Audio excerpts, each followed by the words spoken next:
வணக்கம். முதல் பார்வை நிகழ்ச்சியில் சந்திப்பதில் மகிழ்ச்சி. இன்றைய முதல் பார்வை நிகழ்ச்சியில் அதிமுகவை சேர்ந்த மருது அழகுராஜ், திமுகவை சேர்ந்த வழக்கறிஞர் பரந்தாமன் ஆகியோருடன் தான் முதல் பார்வை பயணிக்க இருக்கிறது. சார் வணக்கம். கடந்த ஒரு 3 மாதங்கள் இருக்கும் சரியா, மிகப்பெரிய 3 மாதங்களுக்கு முன்னாடி ஒரு பரபரப்பை காட்சி ஊடகத்திலும் அச்சு ஊடகத்திலும் ஏற்படுத்திய செய்திங்கிறது ராம்மோகன் ராவ் அவர்களுடைய வருமான வரித்துறை சோதனை செய்தது மிகப்பெரிய அதிர்ச்சி ஏற்படுத்தது. ஏன்னா ஒரு தலைமை செயலாளர் அலுவலகத்திற்குள் எப்படி வரலாம், நடுவண் அரசு மாநில அரசினுடைய அதிகார வரம்பிற்குள் தலையிடுது அப்படிங்கிற மாதிரியான விமர்சனங்கள் அதிமுக திமுக இருந்து வரல, மம்தா பானர்ஜிட்ட இருந்து வந்தது. ஒரு பெரிய அதிர்வலைகளை ஏற்படுத்திய ஒரு விஷயம். இப்போ எந்த ஒரு அதுக்கப்புறம் எந்த ஒரு அசைவுமே இல்லாம மீண்டும் அவருக்கு ஒரு பதவி வழங்கியிருப்பதா, அப்ப ஏதோ ஒரு அழுத்தம் நிர்பந்தம் இங்க இருக்கு இந்த அரசிடம் அப்படிங்கிறது திமுக செயல் தலைவர் ஸ்டாலினுடைய கேள்வியா இருக்கு. எப்படி பாக்குறீங்க?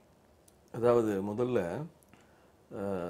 வருமான வரி சோதனைக்கு உள்ளாக்கப்பட்டவர்கள் எல்லாம் குற்றவாளிகள் அல்ல. வருமான வரி சோதனை நடந்த 48 மணி நேரத்திலேயே அவர் ஊடகங்களை முன்னாள் தலைமைச் செயலாளர் திரு ராம்மோகன் ராவ் ஊடகங்களை சந்தித்து, நான் என் வீட்டில் நடந்த சோதனைகள் எதுவும் கைப்பற்றப்படலை, என்கிட்ட இந்த பணமோ காசோ எடுக்கலை, அந்த சோதனைக்கான ஆணையில் கூட என் பெயர் கூட கிடையாது, தலைமைச் செயலகத்தில் நடந்த சோதனை என்பது தர்மத்திற்கும் மரபுக்கும் சட்டத்திற்கும் கூட மாறான ஒன்றுதான் ரொம்ப வெளிப்படையாக அவர் சொன்னார். அவருடைய சோதனையில் எதுவும் கைப்பற்றப்படவில்லை, அவர் மீது எந்த வழக்கும் பதிவு செய்யப்படவில்லை. அப்படிங்கிற போது அவருக்கு பணி கொடுக்கறது தானே நியாயமான விஷயம். அவர் படித்த ஐஏஎஸ் அதிகாரி, ஒரு படித்தவர், அவருக்கு எந்த விதமான தவறுமும் செய்யலை. இன்னும் சொல்ல போனால் வர்தா புயல் நடந்த போது அவருடைய தலைமையில் தான் அந்த அரசாங்கம் அன்றைக்கு செயல்பட்டது, மிகச்சிறப்பாக செயல்பட்டது, மிகச்சரியாக ஒரு செயலாற்றினார். முதலமைச்சர் அம்மாவினுடைய மரணத்தின் போது தமிழகத்தில் எந்த விதமான ஒரு துளிகளவு அசம்பாவிதமும் இல்லாமல் அந்த மரண ஊர்வலத்தை கொண்டு போய் நடத்தி முடிக்கிற வரையும் முன்னின்று அதையெல்லாம் செய்தது அவர் தான். பல நேரங்களில் ஒரு நாள் சோதனையில் அந்த ஊடகங்கள் எடுத்தோன்னு ஒரு தண்டனையை கொடுத்துரும். அதற்கு பிறகு விசாரித்து அவர் மீது எந்த ஊடகங்கள் தான் தண்டனை கொடுத்தது. அன்ற ஒரு நாள் ஏற்படுத்தப்பட்ட பரபரப்புல பாத்தீங்கன்னா அவர் வீட்டுல பல கோடி வலைதளங்களிலும்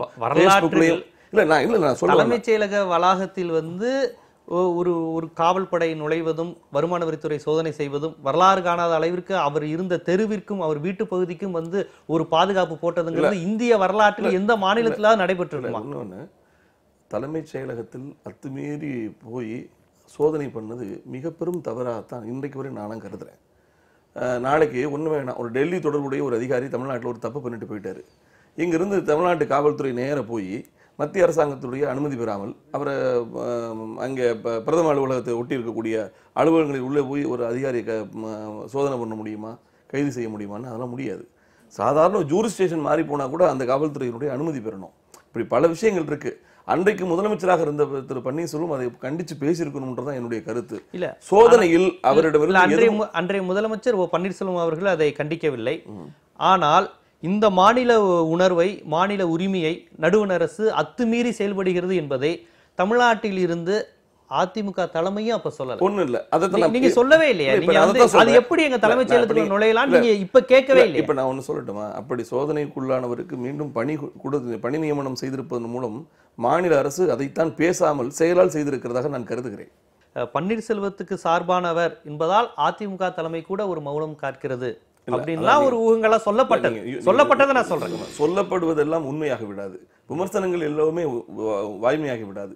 உண்மையாகவே இப்பெல்லாம் எப்படின்னு கேட்டீங்கன்னா, ஒரு நடவடிக்கை எடுக்கிற போது அதை அப்படி உறுதிப்படுத்தி தண்டனை கொடுத்து எல்லாம். ஸ்டாலின் அவர்கள் ஒரு விஷயத்தை கேட்கிறாரு, இப்ப நீங்க போட்டிருக்கிறது ஒரு நிர்பந்தம் இருக்கு, ஒரு மர்மம் இருக்கு, இது குறித்து ஒரு முழுமையா எதுவுமே தெரியவில்லையே. இவர் அரசுக்கு அரசு ஒரு பக்கம் நின்னதா, இப்ப பணி வழங்கியிருக்குன்னா இந்த 3 மாதத்துல என்ன நடந்தது? 2 விஷயம் தாங்க. அவர் வீட்டுல சோதனை நடந்தது, சோதனையின் முடிவில் எதுவும் கைப்பற்றப்படவில்லை என்கிற கிளியர் சிட்டு இருக்குது.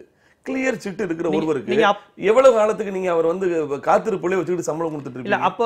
அப்பயும் நீங்க அவர் பக்கம் தான் இருக்கீங்க, இப்பயும் அவர் பக்கம் தான் இருக்கீங்க. அவருடைய பக்கம் என்பது அல்ல, நீங்க ஒண்ணு புரிஞ்சுக்கணும். ஒரு இந்திய ஐஏஎஸ், இந்தியன் அட்மினிஸ்ட்ரேட்டிவ் சர்வீஸ் படித்து கொடுத்த தமிழ்நாட்டு கேடர் ஒரு அதிகாரி, அவருக்கு வேலை கொடுக்காம சம்பளம் கொடுத்துட்டே இருக்கணுமா? அவர் மீது எந்த குற்றமும் இல்லை, வேலை கொடுத்துட்டாங்க, அவ்வளவுதான். இதுல என்ன பிரச்சனை இருக்குது? மருது அழகராஜனுடைய வாதத்தை நீங்க எப்படி பாக்குறீங்க? இல்ல, பொதுவாகவே முதல்ல நீங்கள் சொன்ன மாதிரி தலைமை செயலகத்தினுடைய அலுவலகத்தில் வந்து இந்த ரைடு நடந்தது இறையாண்மையை பாதிக்கக்கூடிய வகையில் இருக்குது. 2 பேருமே நீங்கள் இதை கண்டிக்கலன்னு ஒரு வார்த்தை சொன்னீங்க, அது தவறு. திராவிட முன்னேற்ற கழகம் தலைமை நிலையத்தில் இந்த மாதிரியான செய்தது வந்து மிகப்பெரிய ஒரு அவமானமாக நாங்கள் கருதுகிறோம்.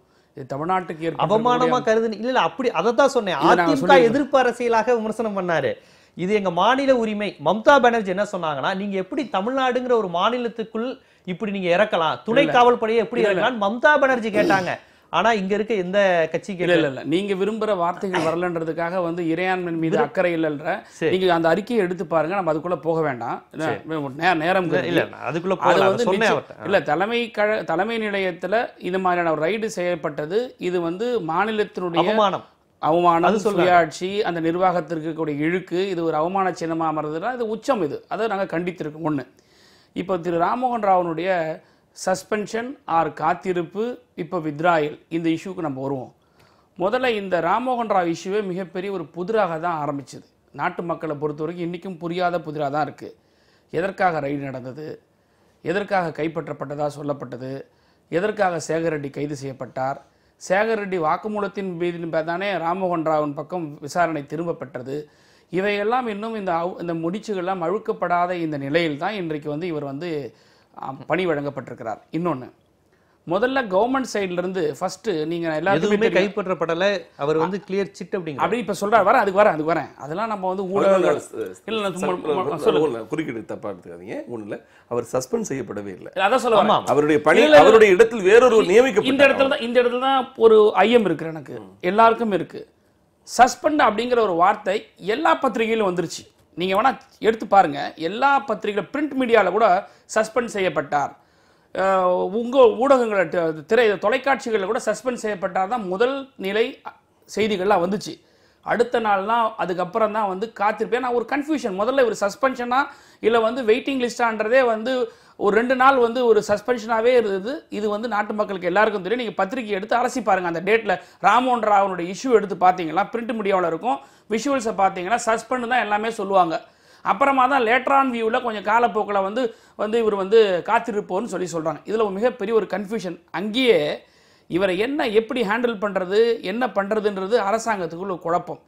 இந்த ராம்மோகன் ராவ் இஷ்யூ பொறுத்த வரைக்கும் மத்திய மாநில அரசுகளுடைய 2 பேருடைய கூட்டு நடவடிக்கை காப்பாற்ற வேண்டிய ஒரு பொறுப்பு இருக்கிறது. மாநில அரசுக்கும் அது இருக்குங்கிறீங்க. மாநில அரசு தான் பண்ணிருக்காங்க. நிச்சயமா சார். ஐஏஎஸ் ஆபீசருடைய suspension or revocation or kept abeyance or kept in the waiting list, everything with the concurrence and the approval of the central government. ஏன்னா ஐஏஎஸ் ஆபீசர்ஸ் இவங்கெல்லாம் ஜஸ்ட் லைக் தட் வந்து ஸ்டேட் கவர்மெண்ட் இதை செஞ்சிட முடியாது. Formal approval and concurrence வந்து central கவர்மெண்ட்டுக்கு வேணும். திரு வெங்கையா நாயுடு வந்து பிரஸ்ல சொன்னதே வந்து என்னன்னா, he is also a good friend of me, he should have avoided this exposure, he should have kept quiet, I advise him. எப்படி சென்ட்ரல் மினிஸ்டர் சொல்ற வார்த்தை பாருங்க, ஐ அட்வைஸ் ஹிம் அப்படின்னு சொல்லிட்டார். இதுதான் ஒரு பின்னணி. Did the state government have a guts to do that? Still I am as chief secretary who have given power to suspend me. I am the chief secretary. If Amma would have been here, did anybody or suspended me? இதெல்லாம் ஒரு அதிமுகவுடைய கொள்கை பரப்பு செயலாளர் மாதிரி, ஒரு மாவட்ட செயலாளர் மாதிரி பேசின ஒரு அதிகாரி. இதையெல்லாம் பேசக்கூடிய ஒரு தைரியம் யார் கூட? அப்பனா இந்த அரசாங்கம் அவருடைய கிளச்சஸ்ல இருக்கு. அரசாங்கமும் அந்த அதிகாரிக்கும் இருக்கக்கூடிய பரிவர்த்தனைகள் இதெல்லாம் என்னன்றதா இன்னைக்கு நாட்டு மக்களுக்கு மிகப்பெரிய ஒரு மர்மமா இருக்கு. நான் ஒன்று கேட்குறேன் சார். சரி சார், அவர் தப்பே செய்யலைன்னு வச்சுக்குவோம்.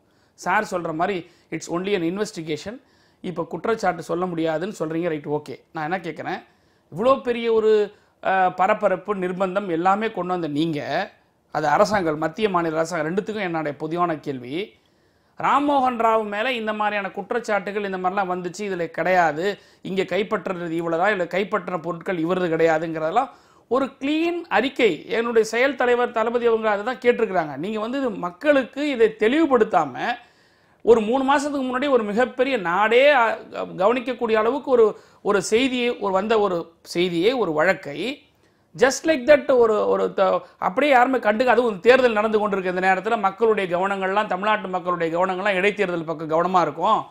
விவசாயிகள் பிரச்சனைகள் இந்த பக்கம், மக்களுடைய கவனங்கள் அந்த பக்கம் இருக்கு. நாட்டில் எத்தனையோ பிரச்சனைகள் திசை திரும்பி இருக்கக்கூடிய இந்த நேரத்தில் இதை சைலண்டாக ஒரு அறிக்கையாக விடுறதுன்றது வந்து எவ்வளோ ஒரு கிளவராக இந்த கவர்மெண்ட்டை டீல் பண்ணுறது தான் நான் என்ன கேட்குறேன். ஒன்று, இதில் பழனிசாமி முதலமைச்சர் வந்து பதில் சொல்லணும். ரெண்டாவது, ஓ பன்னீர்செல்வமும் போன கவர்மெண்ட் இந்த government stepping in to the shoe of the same government தான். அதில் இவங்க எல்லாருமே சார் கொடுத்துருக்கிற பொறுப்பு பாருங்கள். இப்போ அது கூட பாருங்கள், காத்திருப்போர் பட்டியலேருந்து வந்தவரை கொண்டு வந்து எங்கே கொண்டு வரோன்னா தொழில் முதலீட்டார் முனைவோர் இங்கே தான் சார் சப்ஜெக்டே ஆரம்பிக்குது. இன்வெஸ்ட்மெண்ட் வருது சார் நாட்டுக்கு. ஏற்கனவே ஒரு மிகப்பெரிய ஒரு கலெக்ஷன் ஏஜென்ட் ஆகுது. I can say that in the air that Thiru Rammohan Rao வந்து மாநில அரசுக்கு அதிகாரிகளாக இருக்கக்கூடியவர் அமைச்சர்களுக்கு வருமானத்தை ஈட்டி கொடுக்கக்கூடிய வகையில் உதவி புரிந்திருக்கிறார் என்பதற்கு கைப்பற்றப்பட்ட பணங்கள் எல்லாம் உதாரணம். அந்த ஆதாரத்தை தான் அவர் சொல்றாரு. சோதனை நடைபெற்றது எந்த ஆதாரத்தை கைப்பற்றீங்க? அப்ப நான் கேக்குறேன், கைப்பற்றாம நீங்க எப்படி வந்து ஒரு நல்ல क्वेश्चन சார், குற்றவாளி நீங்க சொல்ல முடியுங்க. நல்ல क्वेश्चन மன்னிக்கணும், ஒரு நல்ல क्वेश्चन. இங்க பாருங்க, வருமான வரியா இருக்கட்டும், சிபிஐ இருக்கட்டும், அல்ல எதுவா இருக்கட்டும், ஒரு இன்வெஸ்டிகேஷன் ஏஜென்சிஸ் ஒரு பிரீம ஃபேஸியா இல்லாம ஒரு இடத்துக்கு போக முடியாது. இது எல்லாருக்கும் உண்டான ஒரு சட்டம் தான். சாதாரண ஒரு மனிதனுக்கு கூட அந்த சட்டம் தான். ஆனால் சாதாரண மனிதனுங்களாம் என்ன பண்ணுவாங்க, ஒன்றுமே இல்லாமல் ஒரு கம்ப்ளைண்ட் கொடுத்தா தூக்கி கொண்டாந்து போட்டு அடித்து துவத்தி உட்கார வச்சுட்டு அதுக்கப்புறம் 10 நாள் கூட வச்சிருந்து கூட அவன் மேலே வந்து வழக்கே இல்லை, ஒன்றுமே இல்லாத கூட அனுப்பி விட்ட காலகட்டத்தெல்லாம் இருக்குது. ஆனால் ஒரு சீஃப் செக்ரட்டரி ஐஏஎஸ் ஹெட்டாக ஒரு பெரிய பொறுப்பில் இருக்கக்கூடியவர் அவர் வீட்டுக்கோ தலைமை அலுவலகத்திற்கோ போகக்கூடியதுன்னா அப்போ பிரிம ஃபேஸியே இல்லாமல் நடத்தியிருக்கிறாங்கன்னா அப்போ ஏன் இந்த சோதனை நடந்தது? என்ன நாடகம் ஆடினீர்கள்? என்ன அரசியல் நிகழ்வு ஏற்படுத்தினீர்கள்? எதை திசை திருப்பதற்காக இந்த நாடகம்? நடுவண் அரசினுடைய ஒரு வேலையா பாக்குறீங்களா இல்ல மாநில அரசு? இரு அரசுகளுடைய வேலைகள். நான் என்ன கேட்கிறேன், இரு அரசுகளும் சேர்ந்து இவருக்கு வீட்ல ரைடு நடத்தினாங்க. நிச்சயமா சார். ரைடு சப்ஜெக்ட்ல பொறுத்த வரைக்கும் அந்த வருமான வரித்துறைன்றது மத்திய அரசினுடைய இலாக்கா. நல்லா புரிஞ்சுக்கணும், நம்ம மக்களுக்கு இதை வந்து தெளிவுபடுத்தணும். நம்ம ஒரு மத்திய அரசாங்கத்தினுடைய நிறுவனம் வந்து ஒரு இன்வெஸ்டிகேட் பண்ணி கைப்பற்றிருக்குதுன்னு சொல்லும் போது இதுக்கு மத்திய அரசுடைய ஒரு நோ அப்ஜெக்ஷன் இல்லாம எப்படி இவங்க வந்து மறுபடியும் ரீஇன்ஸ்டேட் பண்ண முடியும்? இப்ப திருப்பி இவரை நியமிச்சதுல மத்திய அரசு பங்கு இருக்கு. மத்திய அரசு பங்கு டெஃபினட் சார். ஐஏஎஸ் ஆபீசர்ன்ற போது without the central government nothing will happen sir. Marudhazhagaraja sir, அடிப்படை முகாந்தரங்கள் இருந்தால்தான் சோதனை நடைபெறும் என்றால் திரு ஸ்டாலின் வீட்டில் நடந்த சோதனையில் எந்த அடிப்படை முகாந்திரம் இருந்தது? இப்போ கார் விளக்குல அறிவாலயத்தில் நடந்த சோதனையில் என்ன முகாந்திரம் இருந்தது? இப்படி பல முகாந்திரங்கள்னு சொல்லிட்டே போகலாம். சோதனை நடந்ததாலே ஒருவரை குற்றவாளியாக்குவது என்பது ஒரு நாகரிகமான நடைமுறை அல்ல. இன்னொன்று, ஊடகங்கள் தான் இப்போ நான் தான் அவரே தான் சொன்னார், சஸ்பெண்ட் ஆகலை. அவருக்குடைய இடத்திற்கு ஒருவர் நியமிக்கப்பட்டார். இவர் பணிமாற்றமா பணி இடமாற்றமா என்பதெல்லாம் அந்த அதிகாரிக்கு இவர் மீது சோதனை நடந்திருக்கிறது. இவர் சோதனையில் என்ன கைப்பற்றப்பட்டது, வருமான வரித்துறை இவர் மீது எதுவும் வழக்கு போடுகிறதா என்று ஒரு அரசாங்கம் காத்திருந்து பார்க்கிறது. எந்த நடவடிக்கையும் தொடர் நடவடிக்கை இல்லை. அவரு மிக ஒன்று தவறு எங்கே வந்து துணிச்சல்னு கேட்டாங்க. துணிச்சல் எப்போ வரும் தெரியுமா? மடியில் கனம் இல்லாத போது வழியில் பயம் வராது. ஆனா அவர் சொன்னது தமிழக அரசை பார்த்து கேள்வி கேட்டார். ஆமாங்க, உங்க அரசை பார்த்து சொல்லட்டும். நான் உங்களுடைய மறைந்த முதலமைச்சர் ஜெயலலிதா இருந்தா பண்ணுவீங்களான்னு உங்க அரசை பார்த்து கேள்வி கேட்டாருங்க. என்ன அரசாங்கம் இருக்கா இல்லையா? உங்க கவர்மெண்ட் பார்த்து கேள்வி கேட்டார். இதுக்கும் சேர்த்து இதுக்கும் சேர்த்து பதில் சொல்லுங்க. ஒரு கவர்மெண்ட் ஆபீசர்ஸ் மேல் அதிகாரிகிட்ட ஒரு சாதாரணமா ஒரு ஆர்ஐயோ இல்லை ஒரு விஓ எடுத்துக்கங்க, ஒரு மேல் அதிகாரிகிட்ட அவங்கக்கிட்ட வந்து எதிர்த்து பேசினாலே இன்சபார்டினேஷன் சொல்லிட்டு நீங்கள் வந்து கவர்மெண்ட் சர்வீஸ் ரூல்ஸில் அவங்கள வந்து டெர்மினேட் பண்ணுறக்கூடிய அளவுக்கு சட்டத்தில் இடம் இருக்குது. முடிச்சிடறேன், சொல்லிடுங்க. இந்த கேள்விக்கு சேர்த்து சொல்லுங்கள்.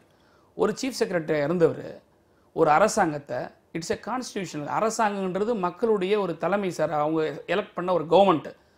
அதை பார்த்து கட்ஸ் இருக்கான்னு கேட்கும்போது இது இன்சபார்டினேஷனா இல்லையா? இல்லை, நான் ஒன்று கேட்குறேங்க.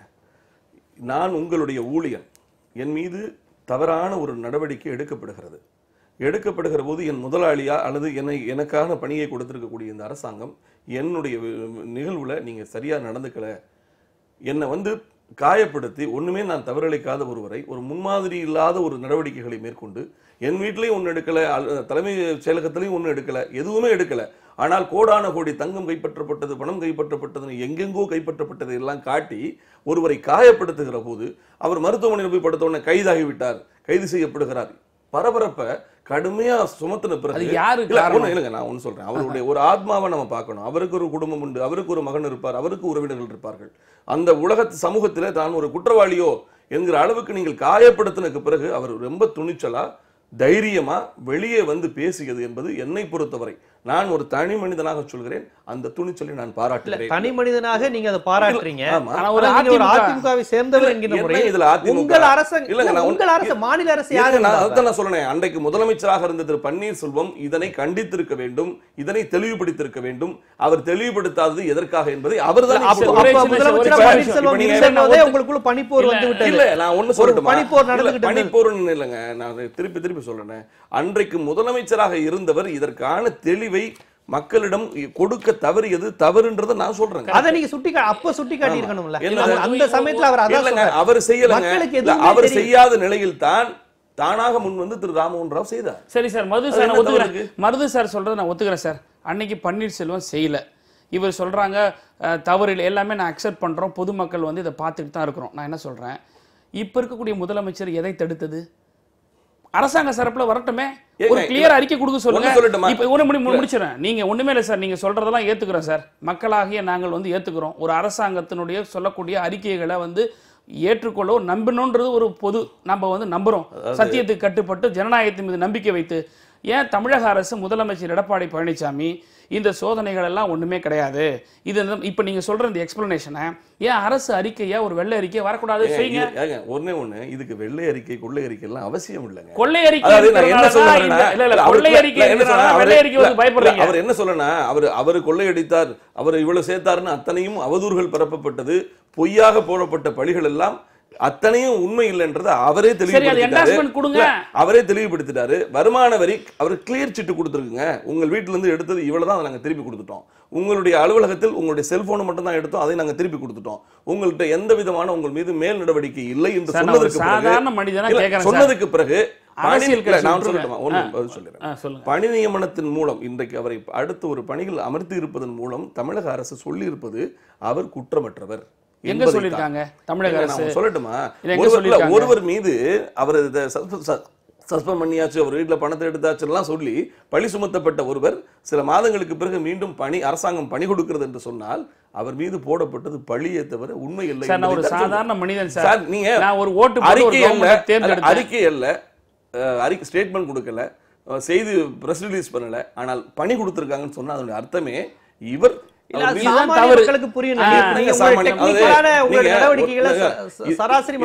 சொல்லட்டுமா? கடந்த காலங்களில் இது போன்ற பல அதிகாரிகள் மீது சோதனைகள் நடத்தப்பட்டிருக்கிறது. அதற்கு பிறகு அவர்கள் பணி நியமனங்களை பெற்று மம்தா பானர்ஜி கூட மத்திய அரசு மீது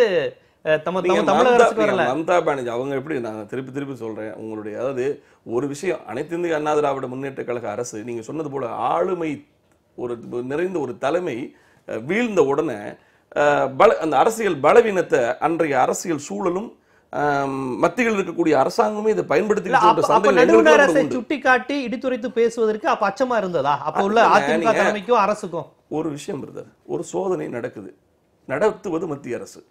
நடத்தியதற்கு பிறகு அவர் என்ன தப்பு பண்ணியிருக்காருன்றதை இந்த தமிழ்நாடு அரசாங்கத்துக்கு தெரியாது. தமிழ்நாட்டு அரசாங்கத்தினுடைய காவல்துறை உள்ள இல்லாம மத்திய காவல் படையோட போய் உள்ள சோதனை. அப்ப இந்த 3 மாதம் நீங்களும் ஐயமா தான் இருந்தீங்க, இவர் தவறு செஞ்சிருக்காரா என்கிற ஒரு சந்தேகம் உங்களுக்கு இருந்தது. நான் ஒன்னு சொல்லட்டுமா? அடுத்து சேகர் ரெட்டி வீட்டுல ரைட் நடக்குது, இது தொடர்பான சோதனைகள் நடக்குது. இந்த சோதனைகளில் முடிவுல இவருக்கு குற்றம் செஞ்சிருக்காரா இல்லையான்ற அளவுக்கு காத்திருக்கணுமா இல்லையா? அந்த முடிவு ஒருவரையும் காத்திருக்கணுமா இல்லையா? அந்த முடிவில் இவர் மீது எந்த மேல் நடவடிக்கையும் இல்லை என்பது தெளிவானதற்கு பிறகு அவருக்கு சம்பளத்தை மட்டுமே கொடுத்துட்டு இருக்க முடியுமா? எவ்வளவு காலத்துக்கு காத்திருப்போர் பட்டியல் வச்சிருக்க முடியும்? எதுக்கு முதல்ல வச்சீங்க அதை சொல்லுங்க. காத்திருப்போர் பட்டியலோட இப்ப நீங்க காத்திருப்போர் பட்டியல் வைக்கிறதா என்ன சொல்லுவாங்க? சோதனை நடந்திருக்கிறது, அவர் வீட்டுல பணம்லாம் அள்ளி இருக்காங்க, ஆனா அவருக்கு குற்றவாளியை பணியில் வைத்திருக்கிறார்கள் சொல்லுவாங்க. இல்ல, அப்ப அவர் தன்னிலை விளக்கம் கொடுத்த போதே நீங்களும் அவரை ஆதரித்து என்னை பொறுத்தவரை அன்றைக்கு முதலமைச்சராக இருந்த பன்னீர்செல்வம் அந்த சோதனையில் தன் வீட்டில் எதுவும் கைப்பற்றப்படவில்லை என்று அவர் ஊடகத்தினர் அழைத்து தெரிவித்த அடுத்த நாளே அவருக்கு பணி நியமனத்தை செய்திருக்க வேண்டும் என்பதுதான் என்னுடைய கருத்து. இல்ல, சஸ்பெண்ட் பண்ணிருக்கணும்.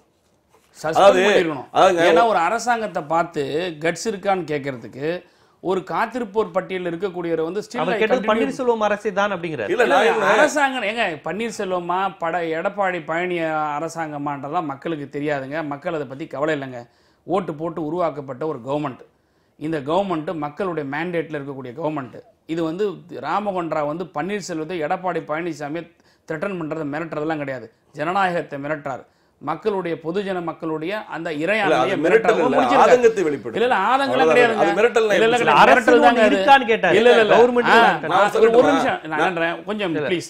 அது வந்து மிரட்டலா இல்ல அது வந்து ஆதங்கமான்றது வந்து அவருடைய ஃபேஸ் எக்ஸ்பிரஷன், பாடியினுடைய போஸ்டர் எல்லாமே மக்கள் டிவியில பார்த்தாங்க.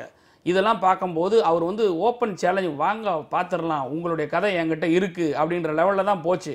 அதனால தான் பயந்து போய் இப்போ நீங்க வந்து அவர் சோதனையில் எதுவும் இல்லைங்கிற ஒரு துணிச்சல் அவர்கிட்ட இருந்ததுன்னு அவர் சொல்றது. இல்லை நான் என்ன சொல்றேன் சார், நான் இப்படி போய் சொல்றேன் நான் உங்களுக்கு. அதாவது வந்து வீர தீர செயல்கள் பண்றவங்களுக்கு வந்து அந்த கட்ஸ் இருக்குன்னு சொல்லுவாங்க. ஒரு வீடு பூந்து திருடனையும் கட்ஸ் இருக்குன்னு சொல்ல முடியுமா? ஒரு துணிச்சலாக தான் உள்ள போய் ஒரு வீடுல போய் அடிச்சு உடைச்சி எடுக்கக்கூடிய பொருளுக்கு தைரியசாலி அப்படின்னு நம்ம பாராட்டி கொடுக்க முடியுமா? உண்மை சார். இல்ல நான் சொல்றது கிடையாது. வீரம் அல்லது தைரியம் அப்படின்னு வரும்போது ஒரு வீரதீர செயல் செய்யறதுக்கு ராணுவத்தில் இருக்கிறவங்களுக்கும் வீடு புகுந்து உள்ள போய் உடைச்சி பிரேக் ஓபன் பண்ணி எடுக்கிறவங்களுக்கும் ரெண்டு வீரத்தையும் ஒண்ணாக்க முடியுமா? அதான் என்னுடைய கேள்வி. நான் என்ன கேட்கிறேன், இல்லைன்னு சொல்ற போது ஏன் ஸ்டேட் கவர்மெண்ட் ஒரு கிளியரா வரக்கூடாது? சென்ட்ரல் கவர்மெண்ட்லேருந்து நாங்கள் கேட்டோம், எதுவுமே கைப்பற்றலை, எதுவுமே நடக்கலை. இது வந்து நாங்கள் வந்து ப்ரிலிமினரியாக கரெக்டாக ஒத்துக்கிறேன். ஒரு குற்றச்சாட்டு வெரி பண்ணி ஒரு ரைடு வரும்போது இவங்களை தூக்கி தூர வைக்கணுன்றதுக்காக நாங்கள் வந்து வெயிட்டிங் லிஸ்ட்டில் வச்சோன்றாங்க. Right, okay. அதுக்கப்புறம் என்ன நடந்தது, ஏது நடந்தது மக்களுக்கு தெளிவுபடுத்துங்க. நீங்க சென்ட்ரல் கவர்மெண்ட் எழுதின கடிதங்கள் என்ன, சென்ட்ரல் கவர்மெண்ட் உங்களுக்கு கொடுத்த கிளாரிஃபிகேஷன்ஸ் என்ன? சென்ட்ரல் கவர்மெண்ட் கடிதங்களே அவசியமற்றதுங்க.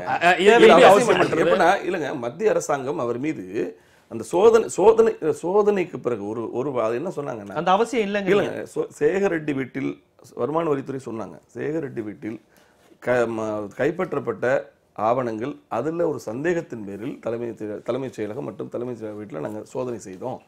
சோதனை செய்ததில் எதுவும் எடுக்கலைன்றதை அவருக்கான கடிதம் கொடுத்துட்டாங்க. அந்த கடிதத்தை அவர் ஊடகங்களை கூட்டு அழைத்தும் சொல்லியிருக்கிறார். அதற்கு பிறகு அவர் இதை மாநில அரசாங்கத்திற்கும் தெரிவித்திருப்பார். பாருங்க, என் வீட்டில் எனக்கு எந்த நடவடிக்கையும் எடுக்கலைங்க, இப்போ என்ன நீங்கள் வந்து எனக்கு வேலை கொடுங்கன்னு அவர் கேட்டிருப்பார். உங்க மீது நடவடிக்கையில எந்த பிரச்சனையும் இல்லைன்னு சொல்ற போது நடவடிக்கை வேலை கொடுக்கும். ஒரு சின்ன சூழ்ச்சி இல்ல இல்ல அவர் பரந்தாமன் சார் டெக்னிக்கலா என்ன சொல்றாருன்னா, நடுவண் அரசு சோதனை செஞ்சது, வருமான வரித்துறை சோதனை செய்தது. இப்ப மீண்டும் நீங்கள் பணியில் சேர்த்துக் கொள்ளும் போது அவர்களிடம் இருந்து எந்தவித ஆட்சேபனையும் இல்லை என்கின்ற ஒரு சான்றிதழ்லாம் எதுவுமே தேவையில்லையா? நீங்க நல்லா புரிஞ்சுக்கணும், சோதனை செய்ததுனால அனுமதி பெற வேண்டியதில்லை. சோதனையில் அவர் மீது மேல் நடவடிக்கைகள் மேற்கொள்ளப்பட்டிருந்தால் மட்டும்தான் இவங்க கேட்கணும். நீங்க இந்த மாதிரி மேற்கொள்ள நடவடிக்கைகள் எதுவும் இருக்கா, அவர் மீது குற்றம் செய்திருக்கிறார். ரொம்ப சிம்பிள் சார். இவையெல்லாம் அரசு சம்பந்தப்பட்ட தொடர்புகள். அவருக்கு பணி நியமனம் கொடுத்திருப்பதன் மூலம் அவர் மீது எந்த குற்றம் இல்லை என்கிற முடிவுக்கு அரசாங்கம் வந்திருக்குன்னு சொன்னா அதற்கான தாக்கீதுகள் அல்லது அறிக்கைகள் கேட்டிருக்கலாம், வாங்கியிருக்கலாம். ஒரு ரொம்ப சிம்பிள், ரொம்ப நேரம் இந்த சப்ஜெக்ட் சொல்லிட்டேன், சிம்பிளா மக்களுக்கு புரியுற மாதிரி சொல்லிடுறேன். Right, okay. சோதனை நடக்குது அப்படிங்கிறதுக்காக நீங்க வந்து காத்திருப்போர் பட்டியலை வச்சிட்டீங்க. இது மத்திய பிரிவு வந்து ஒரு விங்கு வந்து இதை வந்து சோதனை பண்ணுறது உங்களுக்கு சம்மந்தம் இல்லை. Right, okay. நான் என்ன கேட்குறேன், இப்படி நீங்கள் வந்து வித்ரா பண்ணி அந்த வெயிட்டிங் லிஸ்ட்டை வச்சு தான் மறுபடியும் நீங்கள் ரீஇன்ஸ்டேட் பண்ணுறத எதன் அடிப்படையில் ஒரு முடிவுக்கு வந்தீங்க? நான் என்ன கேட்குறேன், உங்களுக்கு சம்பந்தம் இல்லாத இலாக்கா இது. உங்கள் அதிகாரிகள் வந்து இதை சோதனை செய்யலை, உங்கள் அதிகாரிகள்கிட்ட ரிப்போர்ட் கிடையாது, புரியுதுங்களா? இன்னொருத்தவங்க வீட்டில் இருக்கக்கூடிய பொருள் அது சென்ட்ரல் கவர்மெண்ட், அவ்வளோதான். அந்த வீட்டில் இருக்கக்கூடிய ரிப்போர்ட் உங்களுக்கு எப்படி தெரியும்? ஒரு நிமிஷங்க, வருமான வரித்துறை சோதனை மட்டும் தான் நடந்தது, நடவடிக்கையே இல்லைங்கறாரு. அதான் எப்படி நீங்க கன்க்ளூஷன் வரீங்க? நான் கேக்குறேன், ஒரு சோதனை ஒருத்தர் வீட்டுல நடந்துருச்சுன்னா வருமான வரி வீட்டுக்கு போயிட்டு வந்துட்டா அந்த அதிகாரி அரசு அதிகாரியா இருந்தா அவருக்கு எந்த பணியும் இல்ல, அவருடைய ஓய்வு வரை அவர் வீட்டுல இருக்கணும். நான் என்னன்றா அதுக்கப்புறம் நடுவண் அரசுக்கு இருந்து எந்த தேவை இல்லையா? நான் என்ன பணி கொடுத்ததன் மூலமே அரசாங்க மக்களுக்கும் சகலருக்கும் சொல்கிற செய்தி, சகலருக்கும் இந்த அரசாங்கம் என்ன சொல்லி இருக்கிறது என்று சொன்னால் அவர் பரிசுத்தமானவர் என்பதைத்தான் பணி நியமனத்தில் இண்டஸ்ட்ரி செக்ரட்டரி இதுக்கு முன்னாடி ரெண்டு ஐஏஎஸ் ஆபீசரை வந்து சஸ்பெண்ட் பண்ணாங்க சார். அதை வந்து ரிட்டையர்மெண்ட் ஆகிறதுக்கு ஒரு நாளைக்கு முன்னாடி 2 ஐஏஎஸ் ஆபீஸ் சஸ்பெண்ட் பண்ணாங்க. இந்த கவர்மெண்ட்ல என்ன ஆகி போச்சுன்னா, ராமமோகன் ராவனுடைய காத்திருப்பு பட்டியலுக்கு வந்த உடனே எல்லா ஐஏஎஸ் ஆஃபீஸர்ஸும் ஒன்று கூடி ஏற்கனவே இருக்கக்கூடிய 2-3 ஐஏஎஸ் ஆஃபீஸரை சஸ்பெண்ட் பண்ண விஷயத்தை இதே கவர்மெண்ட்டில் எதுக்கு சஸ்பெண்ட் பண்ணாங்க என்ன ஏதுன்னு தெரியாது. இதெல்லாம் ஒன்றா கூடி இந்த அரசாங்கம் இன்னைக்கு ஒரு வீக் கவர்மெண்ட்டாக இருக்குது. அதிகாரிகளை பகச்சிக்க கூடாது, அதிகாரிகளுடைய சப்போர்ட்டோட நடக்கணும். அதுக்காக தான் அடிப்பணிஞ்சு போயிருக்குன்னு என்னுடைய குற்றச்சாட்டு. இது குறித்து 2 பேருமே போதுமான வாத பிரதிவாதங்களை வச்சிட்டீங்க. ரொம்ப ஒரு முக்கியமான விஷயம், தமிழர்களுடைய உயிராதாரமான பிரச்சனை கூட சொல்லலாம். நமது தமிழக விவசாயிகள் இன்றோடு சேர்த்து 19வது நாள் 20 நாள் நெருங்கிருச்சு. அங்கே வந்து ஒரு அரை நிர்வாண போராட்டம் நடத்துகிறாங்க, உண்ணாநிலை போராட்டம் நடத்துகிறாங்க. எந்த அளவுக்குலாம் அவங்க வந்து இறங்கி போய் கோரிக்கை வைக்க கண்டனம் வைக்க முடியுமோ அந்த அளவுக்கு நடுவண் அரசின் மீது அவர்கள் கோரிக்கை வைத்து கொண்டு இருக்கிறார்கள். இந்த நிலையில் வந்து இந்த விவசாயிகள் பிரச்சனைக்கு எதுக்கு டெல்லிக்கு வராங்க? டெல்லியில் பேச வேண்டிய விஷயமா? தமிழக அரசு தான் இதுக்கெல்லாம் காரணம். இந்த விவசாயிகளுடைய இந்த அளவுக்கு பிரச்சனைகள் வளர்ந்ததுக்கு காரணமே தமிழக அரசு தான் அப்படின்னு பாஜகவினுடைய தேசிய செயலாளர் எச் ராஜா வந்து தமிழக அரசு மீது ஒரு குற்றச்சாட்டை வச்சிருக்கிறார். நீங்க எப்படி பாக்குறீங்க?